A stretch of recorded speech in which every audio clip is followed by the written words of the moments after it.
Okay. So yan, nasa expressway na si ma'am.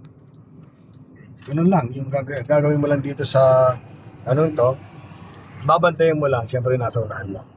Tapos yung dalawang lane na yan, kailangan nasa gitna ka lang. Tapos yung yung mga speed limit, ano. So yung speed mo nasa 60, so tama-tama lang yun dito. Okay? At komportable yung bilis, kaya-kaya mo siyang i-handle. Once na mag-brake, yung nasa unahan, kaya mo rin siyang i-handle, no? Once na may pumasok bigla, kaya mo siyang i-handle, no? So ganito naman yung pag-change ang lane. Kasi kailangan matutunan ang pag-change ang lane. Kasi minsan mag-exit tayo, minsan kailangan natin kasi yung yan.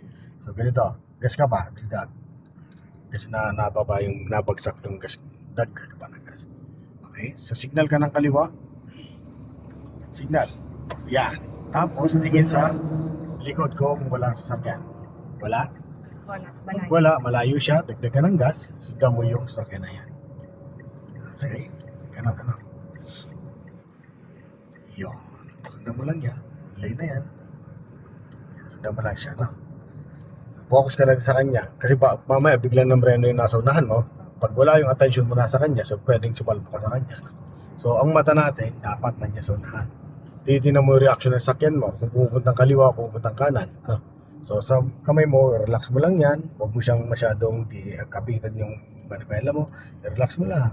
Pag sumasala lang, saka mo siya tatama lang, ano? Pag ramdam mo punta siya ng kaliwa, kabig ng konting kanan. Pag gitna na, pag okay na, gitna ang manipela mo. Okay? Possible kasing pumalo ng kaliwa kanan niya kasi yung kalsada minsan baku-baku yan eh. Okay? Minsan matigas yung hawak mo ng ano. So nagkokos na kung bakit yung sakyan ay nawigil na ano, di may pwesto, di may posisyon. Okay? So konting mali lang ng posisyon ng sakyan, magala may tama na kagad. Huwag mong hintayin na dumiretso talaga yan doon. Okay? So kailangan may tama mo siya, tamang posisyon.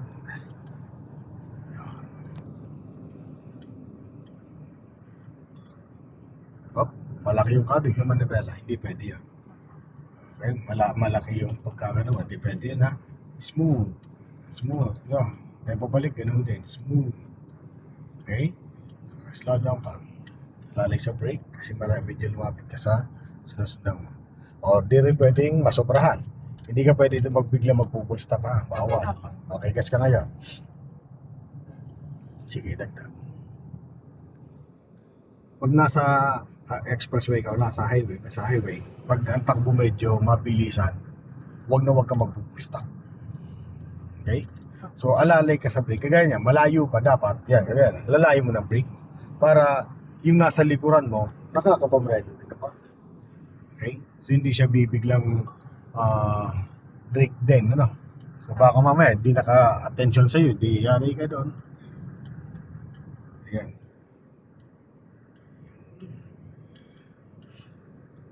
Alalay ka. Yes. Susulyap ka rin sa kabilang lane. Yan. Kahit di ka mag-change isang lane, titingnan mo rin, susulyapan mo kaliwat kanan sa mirror mo. Okay, kagaya nito kasi medyo mabagal lang sa unahan natin kasi yung truck ay ano. Diba? So kung gusto mo mag-change ang lane, nababasa mo yung galaw ng nasa likuran mo. Kung pwede kang pumasok, diba? Kagaya niya, malayo siya kanina. Ngayon, malapit na, di ka na makapasok. O pagkalagpas niyan, dagdag ka ng gas. Pasok ka sa kabilang lane. Yan. Okay. Yun. Yan. Steady mo lang yung sakyan mo dyan sa gitna. Yung uso, kailangan nakadiretso, no? So yung katabi mong sakyan na malaki. So pwede kang ma-distract dyan. So focus ka lang dito. Okay? Kailangan yung attention mo nandito lang sa unahan. So kaya-kaya nilang i-handle yan. Pag mga baguhan na driver, ramdam ng mga professional na driver yung sasakyan na nasa unahan nila. Okay? So, kaya yung attention, ibig sabihin, yung attention lang, ibigay mo lang dito 100%. Kasi alam nila mag-adjust sa'yo. So para hindi sila mahirapan, para hindi ka masyado mahirapan sa ano, yan lang talaga. Para wala nang adjustment. Okay, go.